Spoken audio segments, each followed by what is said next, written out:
दिनों में क्या हुआ, जो हमारा रुपीस की वैल्यू है, इंडियन रुपीस की वैल्यू है, वो डॉलर के अगेंस्ट एक हाई में पहुंच गया। यानी अगर हम 90 रुपए हमें पेमेंट करनी पड़ेगी, तो इसका मतलब ये होता है कि हमारा जो इंडियन करेंसी वो हो गया कमजोर अगेंस्ट यूएसडी, यानी डॉलर के अगेंस्ट। ठीक है जी।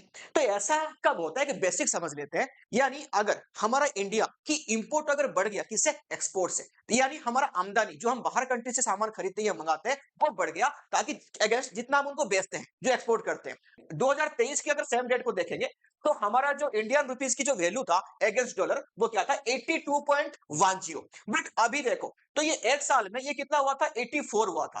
बट अभी अभी इसी साल इतना हाइप क्यों हुआ? देखो कहां से कहां तक हाइप हुआ, अप्रोक्सीमेटली 6 रुपए के करीब यहां पे बढ़ गया, यानी हमारा करेंसी 6 रुपए और कमजोर हो गया, है ना? ऐसा क्यों होता है?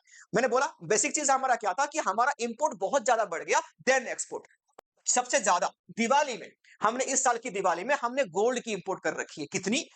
800 का, ये तो अप्रोक्सीमेटली है ना, इतना हमने इंपोर्ट करके रखी है। अब सेम टाइम पे देखना, खाली ये एक अकेला रीजन नहीं है, और भी एक रीजन इसके पीछे।